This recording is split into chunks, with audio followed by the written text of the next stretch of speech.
Good afternoon, you ruddy lovely people, and welcome along to your match preview on the channel for Tottenham Hotspur's game this Saturday evening at 5:30 p.m. UK time against West Ham at the soulless London Olympic Bowl. And I'm buzzing for it because I missed the football last weekend. I was sat there on my backside twiddling my thumbs, didn't know what to do with myself. What plums, what absolute cabbages, vegetables are organising an international break 3 weeks into the season just as you're getting back into the flow of things. And then we get a pointless international break. I mean, qualifiers I used to care about, but you know that England are going to qualify, and then friendlies are pointless. And you're playing teams like Andorra and San Marino and Serbia and Slovakia and Slovenia, and it's just pointless, man. I hate international football. I love international tournament football, actually. I take that back, but international friendlies and qualifiers, man, they're so rubbish. Just as you're getting back into the flow of things, getting into the Premier League 3 weeks in, international break. And do you know what makes it worse? We've got another one coming next month. They're coming thick and fast like they're going out of fashion. I'm sick and tired of them, man. But anyway, I'm ranting. Spurs haven't even played yet. Spurs are set to play this weekend. It's West Ham's biggest game of the season. You know how the first game we look for is Arsenal at home, then Arsenal away, then look at the Chelsea games. West Ham don't care about them ones. It's Tottenham at home. When have we got Tottenham at home? That is the first game they look at. You know how we've got that special night in Bilbao, that special night in Amsterdam? They've got that special night a few years ago in lockdown at the London Stadium, where Lanzini scored that last-minute goal to get them a point. They care so much about this game. This means everything to them. And look, I care. I want Spurs to win every game. This one a little bit more than if we were playing a Crystal Palace or maybe a Brentford. But I'd rather beat a Man City or a Liverpool than West Ham. You know, it's a rivalry, but nowhere near the hostility that we have with Chelsea. And Arsenal's just on a completely different level. Really is. But West Ham fans always trying to give us a bit of banter. I mean, they've won like 5 trophies in their history. We've won 27. You know, they've been relegated more times than they've won trophies probably. So, don't really care about the banter that they give us. But should be an interesting game this weekend. And putting my bias aside, looking at things objectively, I'm very confident from a Spurs perspective because I think West Ham have been pathetic this season. Watched them against Nottingham Forest. They didn't deserve to win that game 3-0. Forest didn't deserve to win that game either. It was either a 0-0 or a scrappy 1-0 either way. It was a terrible game. But moments of magic gave West Ham the win. That's what they're going to be relying on again against us. But the week before, watched them against Chelsea. Got in from some youth training at the club that I coach at. They lost 5-1.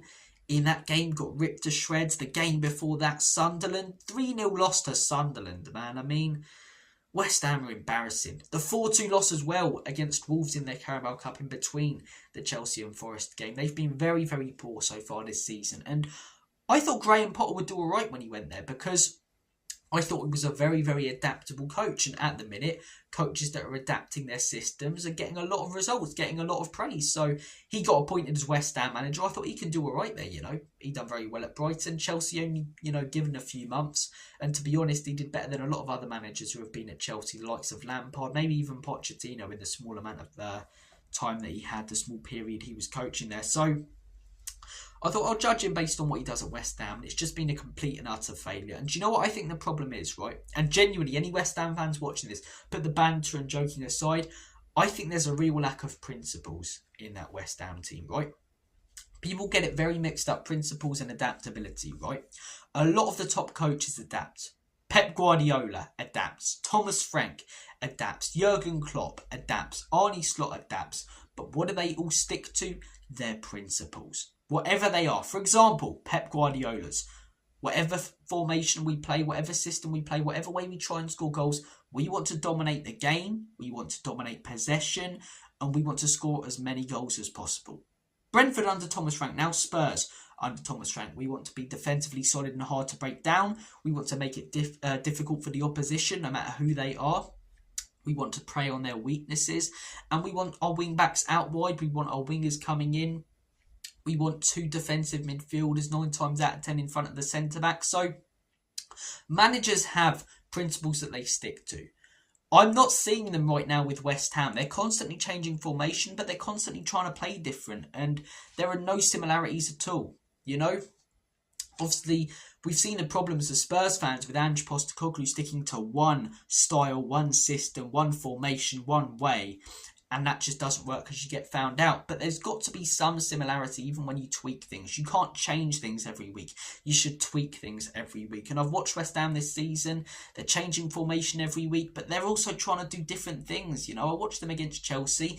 They were very much on the front foot, playing a 3-5-2, I believe, and they just got torn apart. You know, so much space in between the defenders and midfielders. They didn't really know, or didn't really look like they knew what they were supposed to be doing. And part of that was down to a lack of effort from West Ham players, which they've had all season up to this point. I think there's been a lack of investment from Sullivan as well, who's a terrible chairman. But I think a lot of blame has to go Graham Potter's way. Opening game against Sunderland, set up differently, tried to dominate possession in that game. Wasn't so much about transitional football, and they just got caught out.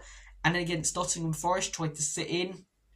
Got some goals thanks to moments of brilliance. Against Wolves, trying to control the ball again. It's just, there's no consistency with anything with West Ham right now. They're not a team that have a principle that you can go, yeah, they stick to that. For example, Iraola's Bournemouth, always going to pressure.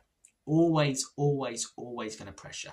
Whatever team Thomas Frank is coaching, always going to be defensively solid. Antonio Conte's teams, always going to try and cross the ball out wide with wing-backs, right? Jurgen Klopp's team, similar to Iraola. Or Iraola, similar to him. It should be the other way round.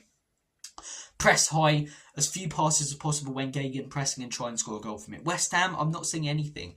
I'm not seeing any similarity in their performances, in their systems.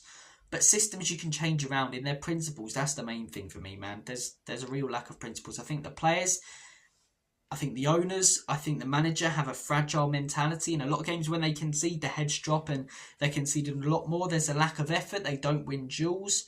There's a lack of creativity coming from the midfield. I wouldn't mind seeing Bowen put in the midfield more than on the wing because he's the only player that can really provide that. There's a lack of pace out wide, so it's so easy to limit them on the flanks. I think they really lack any quality, any principles, anything so far this season, West Ham. And the only way I see them winning points and getting results under Graham Potter is thanks to moments of brilliance, really from two players that immediately come to mind. Last season, it maybe would have been Kudus in the season before that, but two players, Paqueta and Bowen. Paqueta, fantastic attacking midfielder. Very good with the ball. Capable of scoring bangers like he did against Chelsea, like he did against Forest. Jared Bowen, another one, capable of scoring bangers, capable of moments of brilliance, a great dribbler of the ball, but out wide sort of lacks that pace. And I think when you're playing like a 3-5-2 or 3-4-3, maybe you'd be better more centrally. But those are the two players. If you can limit them, you limit West Ham going forward. Guilherme, their new Brazilian, I've probably butchered the pronunciation of his name. It'll be interesting to see how he fits in. But yeah, they need a bit more pace out wide. I think they need a lot more solidity in the midfield, and they need principles that they stick to every week, no matter what formation they're playing or what opposition, because every other team has principles that they stick to. Not West Ham from what I've seen. From a Spurs perspective, you look at our season so far, I'm not going to go through everything tactical. There are plenty of videos. I'll put them on the end screen at the end of this video about how Thomas Frank will set up, how he has set up, tactical things and debriefs about Spurs. So no need to go in depth, but a quick scan. 3-0 win against Burnley on our opening day. Solid performance. 2-0 win against Manchester City. Second game week. Unbelievably good performance. And then a 1-0 loss to Bournemouth where we got completely outplayed by a great Bournemouth side managed by Iraola. When you look at West Ham, comparing the two teams quickly, their average goals scored is 1.33, conceded 2.67. Spurs 1.67 scored, so just a little bit more. We're not scoring loads more than them, but this is the difference. Conceded 0.33. We look a lot more hard to break down this season than we did last season under Ange Postecoglou.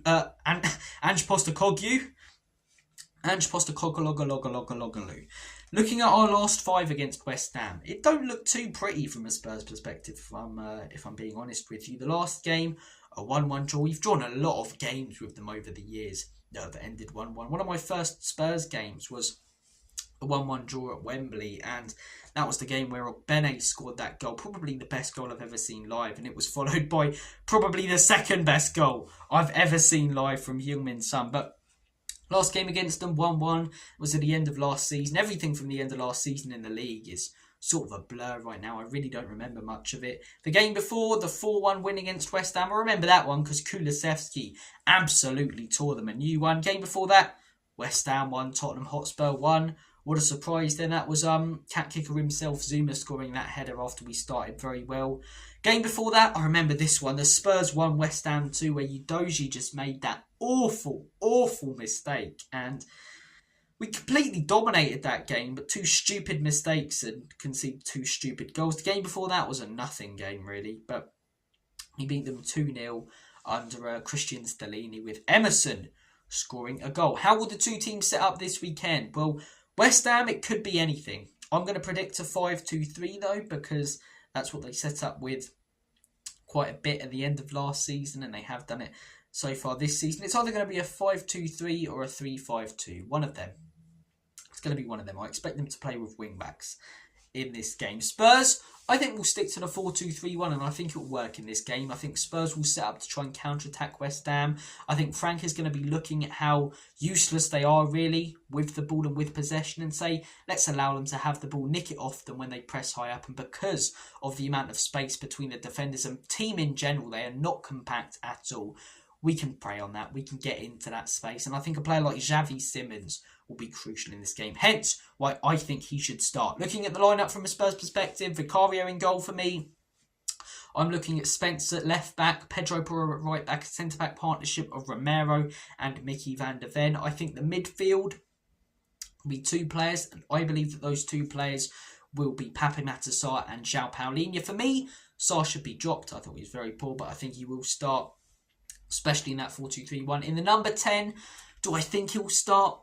I'm not entirely sure. I think he should, though. This is a game, especially where if we're counter-attacking a team that are disorganised, Xavi Simons will thrive. I think this is the perfect debut game for him, where he'll get a lot of space, a lot of time on the ball, and keep things flowing on the break. So I think Xavi Simons should start this game. And if this was in a few weeks, there is zero doubt about it whatsoever. Xavi Simons start. I think Kudus on the right, up against West Ham. He'll be eager to prove a point to their fans. He'll be booing him every time he'll be on the ball. Jono on the left. Been very disappointed with Johnston so far. He needs to score about 3 or 4 goals and put in a great performance to change that in this game, really. And up top, Dominic Solanke still looks like he's got a knock. So Richarlison. If Solanke's fit with Simons, with Kudus, with Johnson having that bit of pace, I quite like Solanke up there. I think Solanke's a better player than Richarlison. Score prediction. Genuinely trying to look at things objectively here. I can't just, 10-0 Spurs. Come on, you Spurs, and just be, I'm a fan. I believe we're going to smash everyone. But I do, if I'm trying to take away my Spurs bias and look at things objectively, look at the way the 2 teams have played so far this season, I think the win for West Ham against Forest was an anomaly. And I think the loss in performance from Spurs against Bournemouth was an anomaly.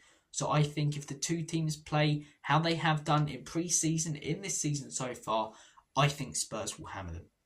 I think Spurs win this game 4-0. I don't see us conceding a goal. I think we're too solid defensively. Maybe they might score a goal, West Ham, but it will come from a moment of individual brilliance. I don't think they'll play through us. I mean, they can score that brilliant goal. We've seen it with Bowen and Paqueta so far this season. But yeah, I'm thinking that Spurs win this game very, very comfortably. I could end up with egg on my face and we end up losing because it means so much to West Ham, but I'm very, very confident. From a tactical point of view, I think Thomas Frank will completely get the better of Graham Pothead here. Guys, I'm going to make a banana. I'm going to make a banana. How'd you do that? I'm going to make like a banana and split. Take care of yourselves. All the best. God bless you all. And as always, come on, you Spurs.